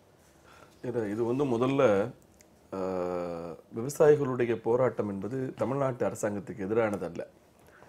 தமிழகத்து அரசாங்கம் 61,000 கோடி ரூபாய் அளவுக்கு மத்திய அரசாங்கத்திடமிருந்து பல்வேறு விதத்திலே வர வேண்டிய நிதிக்காக கையேந்தி நிற்கிறது. தமிழகத்தினுடைய மாநில வருவாயில வரிகளில் 85% மத்திய அரசு எடுத்துட்டு போயிடுது. எடுத்துட்டு போனதுக்கு பிறகு அவர்களிடமிருந்து வாங்கித்தான் நம்ம பல்வேறு திட்டங்களுக்கும் செலவு செய்ய வேண்டியிருக்கு. குறிப்பாக இந்த உழவர்கள் விவகாரத்தில் இப்போ வருதா புயலுக்கு தொடர்ந்து வந்த வறட்சி, இதற்கு நாம் கேட்ட தொகை 39,000 கோடி, அவர்கள் கொடுத்தது 1,900 கோடி. அதுவே ஆந்திர பிரதேசத்துக்கு 33%, கர்நாடகாவுக்கு 37%, தமிழகத்திற்கு 3.25%. இந்த பாரபட்சத்தை இதற்கு மேல காட்ட முடியாது. இதெல்லாம் தெரிஞ்சதுக்கு பிறகுதான் தமிழ்நாட்டு அரசாங்கத்தின் மேல தவறு இல்லை. இவர்களுக்கு நிதி வந்தால் நமக்கு கிடைக்கும், நிதியை கொடுக்காமல் பாரபட்சம் செய்கிறது பாஜக அரசு. அது அந்த ஆவேசத்தை வருத்தத்தை எங்கே தெரிவிப்பது? ஒருவேளை கடைக்கோடி மாநிலமா தமிழ்நாடு இருக்கிறதுனால நமது கத்தல்களும் கதல்களும் அவர்களுக்கு செவி கொடுக்க கேட்கலையோன்னு பக்கத்துல போய் கத்தனாவது கேட்கும் அப்படின்ட்டு போய் ஒரு போராட்டத்தை நடத்துறாங்க. அப்படி நடத்துகிற போராட்டத்தை குறிப்பா பாஜகவினர் இதை மட்டுமல்ல எல்லா விவகாரத்திலும் ஒரு கொச்சைப்படுத்துவது போலவே பேசுகிறார்கள். இப்ப கீழடியில சிந்துவெளி மொஹஞ்சதாரோ ஹரப்பாவுக்கு நிகரான அதை விட மேலான நாகரிகத்தினுடைய தொன்மை புதைந்து கிடக்கிறது நகர நாகரிகம். இங்க தோண்டுங்கன்னு கெஞ்சுறோம், அங்க தோண்ட மாட்டேங்கிறாங்க. நெடுவாசல்ல தோண்டாதீங்கிறோம், தோண்டுவோங்கிறாங்க. ஆக பாத்தீங்கன்னா அடுத்த நீட் தேர்வுக்கு விலக்கு கொடுங்க, நல்லா ஓடக்கூடியவனோட பயிற்சி பெற்ற ஒருத்தனோட பயிற்சி பெறாத ஒரு பையனை சேர்ந்து ஓடுன்னு சொன்னா அது சாத்தியம் இல்லைங்க. நீங்க கேந்திரிய வித்யாலயாவுக்கும் சிபிஎஸ்இ சிலபஸுக்கும் ஸ்டேட் போர்டு சிலபஸுக்கும் மாறுபாடு இருக்கு. இப்போ எதுக்காக இடஒதுக்கீடு கொடுக்குறோம்? சமனான நிலைக்கு வருகிற வரை அந்த இடஒதுக்கீடு அவசியம்ங்கிற மாதிரி நீட்டு விலக்கு கொஞ்சம் கொடுங்க, எங்களை நாங்கள் தயார்படுத்திக்கிறோம். இல்லைன்னு சொன்னா ஏழை எளிய பிள்ளைகள் வீட்டிலிருந்து ஒரு டாக்டர் இல்லாமல் போயிடுவாங்க அப்படின்னு சொல்லிட்டு கோரிக்கை வைக்கிறோம், அதையும் மறுக்கிறாங்க. அடுத்து வந்து காவேரி மேலாண்மை வாரியம் அமைங்க அப்படின்னு சொல்றோம், அதையும் ஒத்துக்க மாட்டேங்கிறாங்க. ஒருவேளை காவேரி மேலாண்மை வாரியம் அமைக்க அடிக்கடி தொந்தரவு பண்ணிட்டு இருக்காங்க. இந்த காவேரி பிரச்சனையை பேசாம மீத்தேன், ஹைட்ரோகார்பன், ஈத்தேன் இதை வச்சு காவேரி பிரச்சனையே தீர்த்துருவோம்னு நினைக்கிறாங்க போல. ஏன்னா அந்த படுகை விவசாயம் பாலடைந்து போய் பொன் விளையும் அந்த படுகை பூமி புல்லும் முளைக்காத பாலைவனமா மாறிடுச்சுன்னா மீத்தேன்ல கேஸ் எடுக்க ஆரம்பிச்சிட்டோம்னா அங்கே விளைநிலங்களுக்கு தண்ணி கேட்க மாட்டாங்க. ஒருவேளை காவேரி பிரச்சனையும் இப்படி தீர்ந்துரும்னு நினைக்கிறாங்களா என்னமோ தெரியல. பிரச்சனைகளுக்கு தீர்வு தரவில்லை. தமிழகத்தை தொடர்ந்து பாஜக அரசு வஞ்சிக்கிறது என்பதுல தெளிவான முடிவுக்கு விவசாயிகள் வந்திருக்காங்க. கர்நாடகமும் ஆந்திரமும் அந்த அளவுக்கு உரிமையா கேட்டதுனாலதான் அவங்களுக்கு பெற முடியல. தமிழகம் அந்த அளவுக்கு கேட்கவில்லையோ? உரிமையா போராடித்தான் நமக்கு சளைக்காத சட்ட போராட்டம். அரசு அந்த அளவுக்கு போராடலையா? அரசு பாஜக அரசு சளைக்காத சட்ட போராட்டத்தை நீங்க காவியும் கதரும், காவிரி என்றால் ஒன்றுதான். அந்த தேசிய கட்சிகள் பொறுத்தவரை எப்படி எடுத்துக்கிறான்னா, நாம ஆட்சி செய்கிற மாநிலமா, நாம் ஆட்சி செய்த மாநிலமா, நாம் ஆட்சி பிடிப்பதற்கு சாத்தியம் உள்ள மாநிலமா, இல்லை நமக்கு அரசியல் வாய்ப்பை அறவே தராத மாநிலமானு பகுத்து வச்சுக்கிறாங்க. அந்த பகுத்து வச்சதுல நம்ம 4வது செக்டார்ல இருக்கிறதுனால தமிழகத்தை இருதரப்புமே வஞ்சிக்கிறாங்க. எச் ராஜா இப்படி ஒரு குற்றச்சாட்டை வச்சிருக்கிறாரு. நமது மத்திய இணையமைச்சர் பொன் ராதாகிருஷ்ணன் ஒரு வாரத்துக்கு முன்னாடி அறிக்கையை பார்த்திருப்பீங்க. தமிழக அரசு எந்த அளவுக்கு நிதி வேணும், அறிக்கை வேணும், என்னென்ன வறட்சி, இதெல்லாம் குறித்து மத்திய அரசுக்கு முறையான இதே அனுப்பலையா? இதை நீங்க தமிழக அரசு கேட்டீங்களா? எங்களுக்கான கோரிக்கைகளை இப்படி எல்லாம் கேட்காம நீங்க டெல்லிட்ட வந்து கேட்பது பொன் ராதாகிருஷ்ணன் கேட்டிருக்காரு. எப்பொழுதுமே தமிழக அரசின் மீது, தமிழ்நாட்டு அரசாங்கத்தின் மீது இது மாதிரியான காரணங்களை சொல்லி தட்டி விடுறது தவறு. மத்திய அமைச்சர் மட்டுமல்ல, இந்த மாநில அமைச்சர்கள் மட்டுமல்ல, நேரடியாக பிரதமரை சந்தித்து 26 அஜெண்டா உள்ள மனுவில் முதல் மனுவே அதுதான். எங்களுக்கான இவ்வளவு நிதி தர வேண்டியிருக்கு, கொடுங்கன்றத அந்த அறிக்கை ஒழுங்கா கொடுக்கப்படவில்லைன்னு பொன் ராதாகிருஷ்ணன் சொல்றாங்க. சரி கொடுக்கல, இவர் தமிழ்நாட்டை சார்ந்த அமைச்சர் தானே, மத்திய அமைச்சர் தானே, மத்திய அமைச்சர் என்பவர் தமிழ்நாட்டிலிருந்து தேர்ந்தெடுக்கப்பட்டவர் தானே, இவருடைய அதிகாரத்தை பயன்படுத்தி பெற்றுக் கொடுத்தா இவரை வாழ்த்துத்தானே போறோம். பாஜக இதை தீர்த்து பார்த்தா பாஜகவுக்கு நற்பெயர் தானே வரப்போகுது, அது செய்ய வேண்டியதானே. அது தட்டி கழிப்பதற்கு காரணங்கள் 1000 சொல்லலாம். அது மட்டும் இல்லை, நீங்க இப்ப சொல்லும்போது சொன்னீங்க ஹச்ராஜா பேசினதை பத்தி, அவர்கள் தொடர்ந்து அவருடைய பேச்சுக்கள் பார்த்தீங்கன்னா மிக மிக மிக தமிழகத்து மக்களை தூண்டி விடுவது போல, கோபப்படுத்துவது போலவே அனைவருமே பேசுகிறார்கள். ஹைட்ரோ கார்பன் வேண்டான்னு சொன்னா ஆகாயத்திலிருந்து ஹைட்ரோ கேஸ் எடுக்க முடியும், அப்ப விவசாயத்தை ஆகாயத்தில் பண்ண முடியும். நெடுவாசலில் போராடுபவர்கள்லாம் விஞ்ஞானிகளா அப்படின்னு ஒரு கேள்வி. இந்தியா நல்லா இருக்கிறதுக்கு தமிழ்நாடுன்ற ஒரு மாநிலத்தை தியாகம் செஞ்சா பரவாயில்ல, இது இலகணேசன். நீ யோசிச்சு பாருங்க, இவையா தீர்வு? தமிழக அரசு விவசாயிகள் பிரச்சனையை முழுமையா கவனம் எடுக்குது. இந்த அரசாங்கம் பொறுத்தவரை இப்போ ஹைட்ரோ கார்பன் மீத்தேன் விஷயத்தில் தெளிவான முடிவெடுத்தோம். திராவிட முன்னேற்ற கழகத்தினுடைய இன்றைய செயல் தலைவர் தான் அன்னைக்கு மீத்தேனுக்கு ஒப்பந்தம் போட்டு கொடுத்தாரு. ஆனால் அதை தடுத்து நிறுத்தினது இந்த அரசாங்கம். இன்னைக்கு ஹைட்ரோ கார்பன் விவகாரத்தில் போய் நெடுவாசல் மக்களை சந்தித்து தமிழ்நாட்டினுடைய அமைச்சர்கள்லாம் போய் மத்திய அரசே நினைத்தாலும் சரி, உளவினத்தை அளிக்க வரக்கூடிய எந்த திட்டத்தையும் நாங்கள் அனுமதிக்க மாட்டோம் என்று உறுதிபட மக்களை தெளிவுபடுத்தினது தமிழக அரசு. மிக தெளிவாக விவசாயிகள் பிரச்சனையில் அவர்களுக்கு பாதுகாப்பாக அரணாக இருந்து செயல்பட்டு வருகிறது. மத்திய அரசு தான் முழுமையான காரணங்கிறாங்க. முதல்ல இவங்க சொல்றதுக்கு இந்த கேள்விக்கு பதில் சொல்றதுக்கு முன்னாடி, இந்த மீத்தேன் ஒப்பந்தத்துக்கு திராவிட முன்னேற்ற கழகம் கையெழுத்து போட்டதுன்றது இவங்களுடைய மறைந்த முதலமைச்சர் ஜெயலலிதா அவங்க கூட தேர்தல் பிரச்சாரங்களில் பேசுனது தான். அதற்கு எங்களுடைய தலைவர்கள் தெளிவான விளக்கங்கள் கொடுத்துட்டாங்க. ஸ்டடிக்கும் ப்ராஜெக்ட் ஆரம்பிக்கிறதுக்கு நிறைய வித்தியாசங்கள் இருக்குது.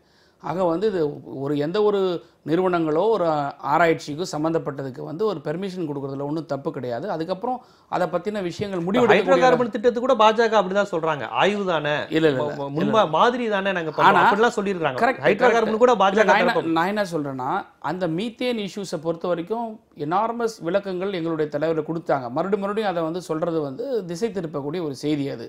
ஆக மீத்தேன் ப்ராஜெக்ட்டுக்கு டிஎம்கே தான் இம்ப்ளிமெண்ட் பண்ணுச்சுன்னு சொல்றது தவறு. இன்னும் அவர் நான் தெரியாம கையெழுத்து போட்டேன், புரியாம போட்டுட்டேன்னு திரு ஸ்டாலின் சொன்னார். கரெக்ட். அது எல்லாருடைய கவர்மெண்ட், அதாவதுங்க இப்ப நீங்க சொன்ன இந்த ஹைட்ரோ கார்பன் இஷ்யூஸ் கூட ஸ்டடிங்கிற பேர்ல தான் எல்லாமே உள்ள வரப்பாது. பட் இப்பதான் பத்தின ஒரு மிகப்பெரிய ஒரு அவேர்னஸ் சார். இந்த இஷ்யூஸ் எல்லாம் இன்னைக்கு கிராமத்தில் இருக்கக்கூடிய மக்கள் போராடக்கூடிய அளவுக்கு வந்திருக்கிறதுனா இன்னைக்கு அதை பற்றின தெளிவுகள் விழிப்புணர்வு வந்திருக்கு, அவ்வளவுதான். இப்போ இது எல்லா அரசுகளும் மாநில அரசுகள் இனி வருங்காலங்களில் இதை ரொம்ப கேர்ஃபுல்லாக இருக்கணுன்றது எந்த விதமான மாற்றுக்கிறது கிடையாது. விவசாயிகள் போராட்டம் டெல்லி வரை சென்று போராட வேண்டுமா அப்படிங்கிற ஒரு கேள்வி நம்ம விவாதிக்கிறோம். இதை நான் சொல்லணும்னா, திமுக ஆட்சி காலங்கள் எப்போதெல்லாம் திமுக ஆட்சி நடைபெற்று கொண்டிருந்ததோ அப்பொழுதெல்லாம் மாநிலம் சார்ந்த பிரச்சனைகள், உரிமைகள், மக்களுடைய வாழ்வாதார பிரச்சனைகள், இது போன்ற எந்த ஒரு அமைப்பும், நான் வேணா நீங்கள் ரெக்கார்டு எடுத்து பாருங்கள், எந்த ஒரு அமைப்பும் சென்னையை விட்டோ இல்லை தமிழ்நாட்டை விட்டோ வெளியே போய் போராடின சரித்திரமே கிடையாது. அதுவும் டெல்லியில் போய் நான் பார்க்குற தொலைக்காட்சிகளை பார்க்கும்போது, அதாவது ஈரம் நெஞ்சம் உள்ள யார் ஒருத்தாலும் கண்ணீர் வடிக்கிறோம். ஒரு அரை நிர்வாணமாக ஒரு அம்மையார், அந்த பெரியவங்க இவங்கெல்லாம் ஒரு அரை நிர்வாணமாக உட்காண்டிருக்கும் போது தமிழ்நாட்டினுடைய மானம் அங்கே போய் கொண்டிருக்கிறது. இதை கேட்பதற்கு யாருமே கிடையாதா? நாதி கிடையாதா? தமிழர்கள் தமிழ்நாட்டை இப்படி வறண்டை பாலைவனமாக ஆக்கிறதுக்கு சதித்திட்டம் போட்டுட்டு இருக்கிறாங்கன்ற ஒரு மிகப்பெரிய ஒரு அழுத்தம், மன வருத்தங்கள் எல்லோருக்குமே உண்டு. நான் என்ன கேட்குறேன், திமுக ஆட்சியில் இது போன்ற போராட்டங்கள் நடைபெறவில்லை என்று சொல்வதற்கு காரணம் என்னன்னா, அரசாங்கம் வலுவாக எதிர்த்தது எந்த ஒரு மக்கள் எதிரான செயல்களும். மத்திய அரசாங்கத்துக்கிட்ட குரல் கொடுக்கும், பார்லிமெண்ட்டில் சண்டை போடும், மத்திய மந்திரிகளை போய் பார்க்கும். ஆனால் இன்றைக்கு 50 நாடாளுமன்ற உறுப்பினர்களை வைத்து கொண்டிருக்கக்கூடிய அனைத்து இந்திய அண்ணா திராவிட முன்னேற்ற கழகம், நாங்கள் பலம் சார்ந்த அரசாங்கமாக இருக்கக்கூடியோம் என்று சொல்லி கொண்டிருக்கக்கூடியவர்கள் மக்கள் நலன் சார்ந்த விஷயங்களில் என்ன முன்னெடுத்திருக்கிறார்கள்? நான் கேட்குறேன், ஏன் டெல்லிக்கு போகிறாங்க? இதில் 2 பேருடைய பங்கு இருக்குது சார். மத்திய அரசுடைய பங்கும் இருக்குது, மாநில அரசுடைய பங்கு இருக்குது. விவசாயிகளுடைய பிரச்சனைகளில் காவிரி மேலாண்மை வாரியம் அமைக்காதது, தடுப்பணைகள், தமிழ்நாட்டில் இருக்கக்கூடிய ஆறுகள், பிற மாநிலங்களிலிருந்து வரக்கூடிய ஆறுகளுடைய பல்வேறு, ஆந்திராவாகட்டும், கர்நாடகாவட்டும், கேரளா ஆகட்டும், இந்த தடுப்பணைகளை கட்டுவதற்கான அனுமதி வழங்குவதில், சுற்றுச்சூழல் அனுமதி வழங்க மத்திய அரசுடைய பங்கு இருக்கிறது. இது எல்லாத்துலேயுமே மத்திய அரசு ஓப்பன் கேட்டாக, ஃப்ளட் கேட்டாக ஓப்பன் பண்ணி தான் வச்சிருக்கு. இதனுடைய எண்ணங்கள் என்ன? தமிழ்நாடு வறண்ட மாநிலமாக ஆக்கப்பட வேண்டும். இப்போது நீர் ஆதாரம் இல்லாத போது தான் விவசாயம் பொய்த்து போது, வறட்சி ஏற்படுறது. நீங்க காவிரி மேலாண்மையத்தை எத்தனை காலமா நம்ம போராடி எத்தனை இடைக்கால திமுக ஆட்சி அடங்கும்ல 2006-11 அடங்கும். இருங்க 96 இல்ல உங்களுக்கு எப்பவுமே ஊடகங்கள்ல ஒரு கேள்வி திமுகவுக்கு போட்டா ஒரு கேள்வி அதிமுகவுக்கு போடணும். அதிமுக காவிரி பிரச்சனை ரெண்டு கட்சிக்கு நான் பொதுவா தான் வச்சேன். Correct sir. இடைக்கால ஆணை எந்த அரசாங்கத்திட்ட வந்துச்சு? காவிரி நடுவர் ஆணையம் ஒண்ணு வைப்பதற்கு எந்த அரசாங்கம் முயற்சியா இருந்துச்சு? அதை பத்தி எல்லாம் போராடிச்சு. தமிழக அரசு தொடர்பா நீதிமன்றத்துல அதுக்கு போராடி. இல்ல நான் சொல்றேனே, நீங்க வந்து டிஎம்கே ஃபர்ஸ்ட் விபி சிங்கினுடைய கவர்மெண்ட் இருக்கும்போது டிஎம்கேனுடைய முயற்சியினாலதான் அந்த இடைக்கால 205 டிஎம்சி தண்ணின்னு வந்துச்சு. இப்ப அந்த மாதிரி ஒரு டிஎம்சி தண்ணியாவது கொண்டு வருவதற்கான முயற்சிகள் நான் என்ன சொல்றேன், நான் இதுல லாவணி பாட விரும்பல சார். இது மக்களுடைய பிரச்சனை சார். ஒரு ஸ்ட்ராங்கான கவர்மெண்டா தமிழ்நாட்டுல இல்லாத காரணத்தினாலதான் மத்திய அரசு முதல்ல எதிர்க்கிற துணிச்சல் இந்த அரசாங்கத்துக்கு. முடிச்சிடறேன் தயவுசெய்து ப்ளீஸ். நாங்க மத்திய அரசு எல்லா விஷயமும் தொடர்ந்து பேச விடுங்க. ஆமா கண்டிப்பா. நீங்க நிறைய எனக்கு குறுக்கீடு பண்றீங்க. அவர் சொல்றது மட்டுமே நீங்க கேட்டுட்டு இருக்கீங்க. இல்ல எதிர்கேள்விகள் குறுக்கு கேள்விகளை கேட்க மாட்டீங்க. நீங்க முன்னாடி பேசும்போது நான் அமைதியா தான் இருந்தேன். இல்ல மத்திய அரசை வந்து எதிர்க்கிற துணிச்சல் மாநில அரசுக்கு இல்லாத காரணத்தினால தான் மக்களுக்கு வேற வழி இல்லாம இன்னைக்கு டெல்லிக்கு போய் போராடுறாங்க. இதுதான் உன்னுடைய சூட்சமமான வேலை. இதுக்கு என்ன பதில் சொல்றீங்க? ஏன் மாநில அரசு வந்து அவங்க போறாங்களே, நீங்க போகாதீங்க, உங்களை ஏன் வருத்துக்கிறீங்க, நீங்க வாங்க, நீங்க கஷ்டப்படாதீங்க சொல்லணும்ல. நான் சொல்லட்டுமா? சொல்லுங்க.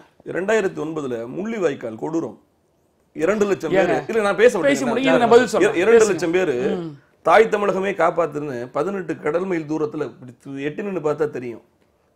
பல லட்சம் பேர் கதறினாங்க என்னை காப்பாத்துங்கன்னு.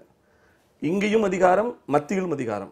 இவர்கள் தாங்கி பிடிக்கக்கூடிய திமுக தாங்கி பிடிக்க காங்கிரஸ் அங்கே, இவருடைய 12 அமைச்சர் அங்கே. இவர்கள் 95 சட்டமன்ற உறுப்பினர்கள் மைனாரிட்டி அரசாங்கத்தை அவர்கள் தாங்கி பிடித்துக் கொண்டிருந்தாங்க இங்கே. இரட்டை அதிகாரத்தில் இருந்தாங்கல்ல. அப்பொழுது மே 17 இயக்கத்திலிருந்து எத்தனையோ பேர் டெல்லி வரையும் போய் போராடினாங்க. இங்கே அந்த சிடி இலங்கையில் நடக்கக்கூடிய அநீதிகளை பற்றிய குறுந்தகடுகளை கூட கொடுக்க முடிந்த மாணவர்களை எல்லாம் தீவிரவாதிகளை பிடிப்பது போல விரட்டி விரட்டி பிடிச்சு அடைச்சது யாரு? என்ன பண்ணீங்க? ஆளுமை நிறைந்த அரசு. நாங்க நினைச்சா மத்திய அரசாங்கத்தில் அமைச்சர்கள்ட்ட போய் சொல்லி பாராளுமன்றத்தை சொல்லி எல்லாத்தையும் தடுத்து போடுவோம். எதை தடுத்தீங்க? பலாலி விமான ராணுவ தளத்தை தமிழன் மீது கொத்து குண்டுகள் வீசுவதற்காக இந்தியாவினுடைய நிதியில் ஒரு விமான ராணுவ தளத்தை, விமான நிலையத்தை பழுது பார்த்து கொடுத்தாங்களே, தடுத்தீங்களா? இங்கிருந்து ரேடார் சாதனம் போச்சே, ஆயுதம் போச்சே, தடுத்தீங்களா? நட்பு நாடுன்ற வார்த்தைக்கு பதில் சொன்னீங்களா?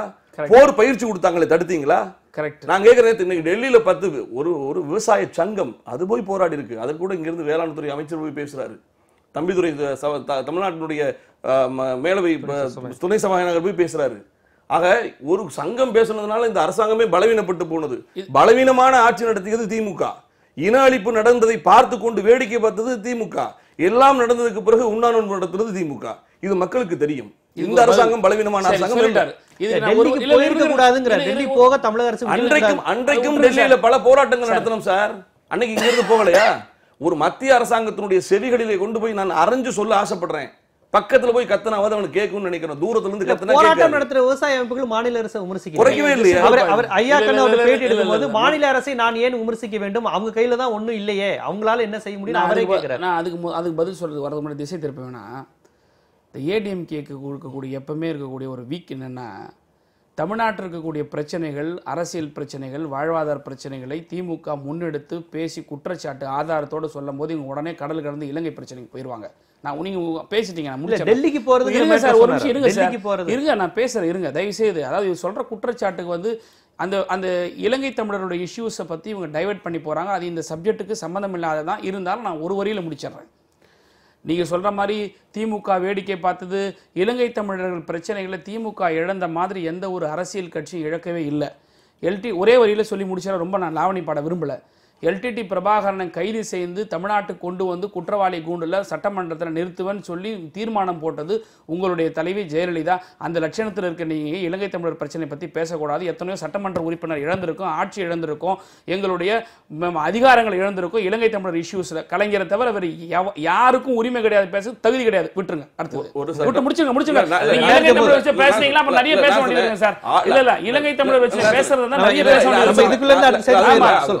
நான் சொல்ல வந்தது ஆளுமை நிறைந்த நாங்கள்னு சொன்னார் இல்லையா? இந்த அரசாங்கத்துக்கு கட்ஸ் இல்ல, ஆளுமை இல்லைன்னு. டெல்லிக்கு போய் அந்த மேட்டர் தான் எடுத்தாங்க. அது மட்டும் தான் சொன்னேன். 2009 தாண்டி நம்ம நீங்க 89 90 போறீங்க. இல்ல இலங்கை பிரச்சனைகள்ல கலைஞர் என்ன செய்யல, மத்திய அரசு என்ன, கலைஞர் ஒரு மனிதன் இருந்ததனால தான் மத்திய அரசு வந்து எத்தனையோ அழுத்தங்கள நம்ம எத்தனையோ அழுத்தங்களை வந்து கொடுத்திருக்கு யாருக்கு? இலங்கை அரசாங்கத்துக்கு. சொல்லிடுறேன். புரியுதுங்களா? ஒண்ணு சொல்லிடுறேன். அந்த போர் நிப்பாட்டப்பட்டதுன்னு சொல்லி கலைஞர் கடற்கரையில உண்ணாவிரதம் இருக்கும்போது போர் நிப்பாட்டப்பட்டதுன்னு சொன்னது யாரு? நீங்க சொன்ன மக்களுக்கு தெரியும், மக்கள் பார்த்துக்கிட்டோம். ஒன்னு சொல்றேன், அவர் ஆளுமைன்னு சொன்னார்ல, அதுக்கு தான் சொல்றேன். மீனவர்கள் கேட்டபோது பேராசை பிடித்து போய் இந்தியாவின் எல்லையை கடந்து போய் மாட்டிக்கொள்கிறார் என்று சொன்னவரும் கலைஞர் தான். சேலஞ்ச் பண்றேன் மருது சார், நீங்க தயவு செய்து சேலஞ்ச் பண்ணுங்க. எனக்கு ஒரு பிரஸ் எவிடன்ஸ் காட்டுங்க. நீங்க இன்னைக்கு விட்டுருங்க, இன்னைக்கு விட்டுருங்க. இப்ப விட்டு சொல்லுங்க. நான் ஓபன் சேலஞ்ச் பண்றேன். பேராசை பிடித்து போறாங்கன்னு கலைஞர் சொன்னதை இப்ப இல்ல, 1 மணி நேரம் கழிச்சு எனக்கு அந்த அறிக்கை கொடுக்க சொல்லுங்க. 1 மணி நேரம் கழிச்சு எனக்கு கொடுக்க சொல்லுங்க. சொன்னதுக்கான ஆதாரத்தை நான் தர்றேங்க. எங்க தரீங்க? நான் தருகிறேன். எனக்கு கொடுக்கணும். எனக்கு நீங்க கொடுக்கணும். இன்னொன்னு எனக்கு நீங்க தனிப்பட்ட முறையில கொடுக்கணும். இரண்டாவது இருங்க, நான் சும்மா விட மாட்டேன். இல்ல நம்ம அடுத்து ஊடகத்துல வர மாட்டோம். கலைஞர் அப்படி எல்லாம் சொல்லவே கிடையாது. அடுத்ததுக்குள்ள போறோம். ஒரு அடிமை இன்னொரு அடிமைக்கு எவ்வகையில் உதவ முடியும்னு சொல்லி சட்டமன்றத்தில் நின்று கொண்டு புலம்புனதும் கலைஞர் தான். இதுக்கெல்லாம் நீங்க ஆதாரம் கொடுங்க சார். சார் ஓபன் ஏர்ல நான் சொல்றேன் சார். 1 மணி நேரம் கழிச்சு நீங்களே அடுத்ததுக்குள்ள போலாம். 1 மணி நேரம் கழிச்சு நீங்களே வாங்கி கொடுங்க. பப்ளிக் முன்னாடி போற வார்த்தைகள் கண்டிப்பா ஊடகத்துல சொல்லிருக்காரு. ஆதாரத்தை தரேன்னு பேசக்கூடாது. இது மேடையில் சார், சட்டமன்றத்தில் பேசுறது. எடுத்து கொடுங்க, இவர்ட்ட கொடுங்க. எடுத்து நீங்க 1 hour கழிச்சு விட்ட கொடுங்க. நான் பார்க்கறேன். இல்ல இதற்கான ஆதாரத்தை நான் வெளியிடுறேன். இதற்கான ஆதாரத்தை நான் வெளியிடுறேன். கொடுங்க. இல்ல இந்த ரெண்டுக்குமே நான் ஆதாரத்தை வெளியிடுறேன். விவசாயிகள் பிரச்சனையில் வந்து மாநில அரசிடம் பிரச்சனை இருக்குன்னு சொல்லிருக்கீங்க. மத்திய அரசிடம் கோரிக்கை வைக்க எதுவும் இல்லையா? அதுக்கு மட்டும் சொல்லுங்க, நம்ம அடுத்ததுக்கு போயிடலாம். இல்ல நான் என்ன சொல்றேன் சார், 2 அரசாங்கத்தினுடைய பொறுப்பு சார், இது கூட்டு பொறுப்பு தான் சார். ஏன்னா மத்திய அரசாங்கம் வந்து மத்திய அரசாங்கத்திட்ட இழப்பீடு தொகையை மாநில அரசு கேட்டிருக்கு. 62,000 கோடிக்கு மேல அவங்க கேட்டிருக்கிறாங்க. ஆனா அவங்க சாங்ஷன் பண்ணது வெறும் 2,000 கோடி தான். இதுல நான் என்ன கேட்கிறேன்னா, ஒண்ணு விட்டுருவோம் சார், நான் இதெல்லாம் பேச வரல. நீங்க ஒரு சங்கம் அப்படின்னு சொல்லிட்டு ரொம்ப துச்சமா சொல்லிட்டார். ஒரு விவசாய சங்கம் போராடுறத போய் பெருசா பேசுறாங்க. துணி அப்படிதான், ஒரு சங்கம் அப்படின்ற அனைத்துல தான் பேசுறாரு. அவங்க அது துணி அதுதான், அது துணி அதுதான். நான் என்ன கேட்கிறேன், 2,000 கோடி மட்டும் தான் அப்படி பேசுறது. 2,000 கோடி மட்டும் தான் கொடுத்திருக்கக்கூடிய மத்திய அரசை எதிர்த்து இந்த மாநில அரசு இன்றைக்கு என்ன செய்தது? முடிவு நம்ம அதுக்குள்ள போவோம். நம்ம இந்த விஷயங்கள் நீங்க தொடர்ந்து போய்கிட்டு தான் இருக்கும் இந்த வாதம். ஸ்டாலின் அவர்கள் வந்து எச் ராஜாவை பார்த்து சொல்லியிருக்கிறார், தேசபக்திங்கிற வார்த்தையை நீங்க மட்டும் குத்தகை எடுத்துட்டு எல்லாரையும் தேச விரோதின்னு சொல்லாதீங்க அப்படின்னு இருக்காரு. இந்த விஷயத்துல நீங்க எப்படி பாக்குறீங்க? இது வந்துங்க, நான் தமிழனாங்கிறதுக்கு நாம் தமிழர்கிட்ட போய் நான் சான்றிதழ் வாங்கணும், நான் இந்தியனாங்கிறதுக்கு எச் ராஜாட்ட போய் சான்றிதழ் வாங்கணும். இதுதான் இப்போ உள்ள நிலைமை. இது எப்படின்னு கேட்டா, எந்த ஒரு மாற்று கருத்து வைப்பவர்களை எல்லாம் தேச விரோதின்னு சொல்லி இது வந்து தப்பித்துக் கொள்கிற ஒரு லாவணி தான். அதுவும் இந்த ஹெச் ராஜா பிஜேபியினர் பார்த்தீங்கன்னா ஒட்டுமொத்த தேசபக்திக்கு அவர்கள் தான் குத்தகைக்காரர்கள் போல பேசுறாங்க. இந்த தமிழ் தேசபக்தியில், இந்திய இறையாண்மையில், ஒருமைப்பாட்டில், ஒற்றுமையில் தமிழர்கள் போல நம்பிக்கை கொண்டவர்கள் இந்த உலகத்தில் யாருமே கிடையாது. அவ்வளவு தூரம் இழந்திருக்கிறோம். இந்த நாட்டின் ஒருமைப்பாட்டுக்காகத்தான் மண்ணுரிமை இழந்திருக்கிறோம், நதி உரிமை இழந்திருக்கிறோம். ஒண்ணு வேணாம், பிரிட்டனுக்கும் பிரான்ஸுக்கும் 117 வருஷமா சிலுவை போர்னு ஒரு போர் நடந்துட்டு இருந்தது. அதை விட நீண்ட போர் காவேரி போர். எவ்வளவு பொறுமை தெரியுமா? ஒரு உச்சநீதிமன்றம் உத்தரவிடுதுங்க, 4 நாள் அமைக்கணுங்கிறாங்க. உடனே பாஜக அரசு சொல்லுது, எங்களுக்கு நீங்க உத்தரவு போட முடியாது, எங்களுக்கு பாராளுமன்றத்தினுடைய அதோட தொடர்புடைய கேள்வினா இது அப்படியே சொல்லிருங்க, அதுக்கு அவர் பதில் சொல்லிடட்டும். இந்திய எதிர்ப்பு போராட்டத்தை பற்றி பேச திமுகவிற்கோ ஸ்டாலினுக்கோ தகுதி கிடையாது அப்படின்னு எச் ராஜா தான் சொல்லியிருக்கிறாரு. நீங்க எப்படி பாக்குறீங்க? அதாவது 2 விஷயம். பிராந்திய மொழி பேசக்கூடிய மாநிலங்கள் அவர்கள் ஏற்காத வரை அலுவல் மொழியாக ஆங்கிலம்தான் இருக்கும் என்கிற நேருவினுடைய வாக்குறுதி நிறம் மாறி போன போதுதான் 65 மொழி போராட்டம் வந்தது. சொல்லில் உயர்ந்தவள், சொல்லில் விளையாட சொல்லி கொடுத்தவள், எங்கள் அன்னை தமிழுக்கு ஆபத்து என்றதும் தன்னை தருகிறோம் என்று செந்தனலில் செத்து மடிந்தான் கோடம்பாக்கம் அரங்கநாதன் தொடங்கி சிவகங்கை ராசேந்திரன், கீரனூர் முத்து வரை எண்ணில்லா தடந்தோல் வீரர்கள் தங்களை இழந்தார்கள். ஒரு மொழி போராட்டம் என்பது அவர்களுக்கு பாரதிய ஜனதா கட்சியை பொறுத்தவரை அந்த மொழி போராட்டத்தினுடைய வரலாறு தெரியாமல் பேசுகிறார்கள் நினைக்கிறேன். செயல் தலைவர் ஸ்டாலினை பழிக்கிறாங்க, திமுகவை பழிக்கிறாங்க, அதிமுகவை பழிக்கிறாங்கன்றதை விட இந்த மொழி போராட்டத்தை பழித்தால் என்னை பொறுத்தவரை இவர்களை தமிழர்கள் தானா என்கிற தரச்சான்று செய்ய வேண்டிய, சோதனை செய்ய வேண்டிய அளவுக்கு தான் நாம இருக்கிறோம். இன்னொன்னு 2 விஷயம், இன்றைக்கு இந்த சாலைகளிலே எழுதப்படக்கூடிய செய்தியை அதுக்கு பதில் தான் சொல்லியிருக்காங்க. இதுல நான் ஒரு விஷயத்துல திராவிட முன்னேற்ற கழகம் வந்து வருத்தப்படுறாங்க, நாங்க இப்ப திட்டுறோம் கோபப்படுறோம், அது கிடையாது. இப்ப வால்மார்ட் சிறு குறு வணிகத்தை சீரழிக்க வருகக்கூடிய அந்நிய முதலீட்டுக்கு எதிரான நிலைப்பாடுன்னு முதல் நாள் எடுத்துட்டு வால்மார்ட்டுக்கு பாராளுமன்றத்துல ஆதரிச்சு வாக்களிச்சாங்க. இந்த சப்ஜெக்ட்லயே நிறைய ஏன் சொல்ல வரேன், இல்ல சொல்ல வரேன் என்ன, கொஞ்சம் புரிஞ்சுங்க. தவறுகளை யார் செஞ்சாலும் தவறு தாங்க. அதிமுகவினுடைய அதிமுக இந்த படி ஒரு நிலைப்பாட்டு எடுத்தால் நம்ம தப்புன்னு தான் ஒத்துக்கணும். ஜிஎஸ்டி உதயில சில திருத்தங்களை நம்ம முன்வைத்து கோரிக்கை வைக்கிறோம். இந்த திருத்தங்களை மேற்கொண்டால் மட்டும் தான் நாங்க ஏத்துக்க முடியும். இந்த 2004 இந்த சாலைகளில் இந்த எழுதுறாங்களே இந்த உத்தரவு கூட அன்றைக்கு டிஆர் பாலு அமைச்சர் அந்த போதும் 2004 தான் போட்டிருக்காங்க. அவர் அமைச்சர் அந்த போதும். அதுதான் அந்த தங்க நாற்கரை கனவு திட்டம் வாஜ்பாயினுடைய சாலை மேம்பாடு இருக்கே, அப்பதான் இந்த உத்தரவு போடப்பட்டிருக்கு. ஆனால் அந்த இன்னொன்னு நடைமுறைப்படுத்தப்படும் போது நடைமுறைப்படுத்துறது போதே உத்தரவை லேசா வாங்கிக்கிறது, நடைமுறையை கனமா பண்றது. இது பாஜகவினுடைய யுக்தி. அவங்க அப்படித்தான் பண்றாங்க. பதஞ்சலியை வைத்து பாஜகவை வளர்க்கலாம், பகவத்கீதையை வச்சு பாஜகவை வளர்க்கலாம், யோகாவை வச்சு பாஜகவை வளர்க்கலாம். அப்படி ஒரு யுக்தி தான் ஹிந்தியை வச்சு பாஜக வளர்க்கலாம் நினைக்கிறாங்க போல. அது நடக்காது. கண்டிப்பா அந்த ஹிந்தி எழுத்து சப்ஜெக்ட் வந்து பாத்தீங்கன்னா இவர் சொல்ற மாதிரி இந்த மாதிரி ஒரு உத்தரவு வந்திருக்கு, அந்த மாதிரி தலைவருக்கு தெரிஞ்ச உடனே, கலைஞருக்கு தெரிஞ்ச உடனே இமீடியட்டா சென்ட்ரல் கவர்மெண்ட் 2004 வந்து இந்த மாதிரி பேசி, அது வந்து டிஆர் பாலு அவங்கலாம் வந்து டெல்லிக்கு போய் பேசி இந்த மாதிரி பண்ணக்கூடாதுன்னு சொல்லி அதை நிப்பாட்டிட்டாங்க. அதாவது வந்து அதிகாரிகள் லெவலில் எடுத்தப்பட்ட முடிவு எங்களுக்கு வந்த உடனே இது நடந்தது. இவங்க சொல்றதுபடி 2004 வந்த டெசிஷனை, சென்ட்ரல் கவர்மெண்ட் டெசிஷன் நிப்பாட்டது டிஎம்கே. அதை புரிஞ்சுக்கணும். இப்போ நான் என்ன கேட்குறேன், எச் ராஜா இஷ்யூஸ்க்கு நம்ம போயிடும் சார். திமுக இந்திய எதிர்ப்பு பற்றி பேசுறேன்னு சொல்லியிருக்காரு. அதுக்கு நீங்க நான் என்ன கேட்கிறேன், ஒரு திமுக இந்திய எதிர்ப்பு பத்தி பேசுறதுக்கு தகுதி இல்லைன்னு சொன்னா எச் ராஜா தமிழ்நாட்டில் இருக்கிறதுக்கு அருகதை இல்லை. அவ்வளவுதான் ஒரே வார்த்தை. எச் ராஜா தமிழ்நாட்டில் இருப்பதற்கு அருகதை இல்லை. எச் ராஜா தமிழ்நாட்டில் அரசியலை பற்றி பேசுவதற்கு வடமொழியில வைத்துக் கொண்டு இவர்கள் தமிழர்களுக்கு வந்து இந்திய எதிர்ப்பு உணர்வை என்ன வடமொழியில வச்சிருக்காங்க? அவங்க நடத்தக்கூடிய நிறுவனங்கள் எல்லாத்துக்கும் அந்த பேர் தானே வச்சிருக்காங்க. என்ன வடமொழி வச்சிருக்காங்க? ஒன்னு ரெண்டா சொல்லுங்க. நான் என்ன சொல்றேன் இங்க புரிஞ்சுங்க. அதாவது திரு எச் ராஜா பொறுத்த வரைக்கும், அதாவது அதிரடி பேச்சுக்களை பேசுவதன் மூலமா பிஜேபியில் தான் இருக்கப்படணும்ன்றதை வந்து மக்கள் மத்தியில் கவனத்தை செலுத்துவதற்காக செய்யக்கூடிய வார்த்தைகள் தான், பேச்சுக்கள் தான்.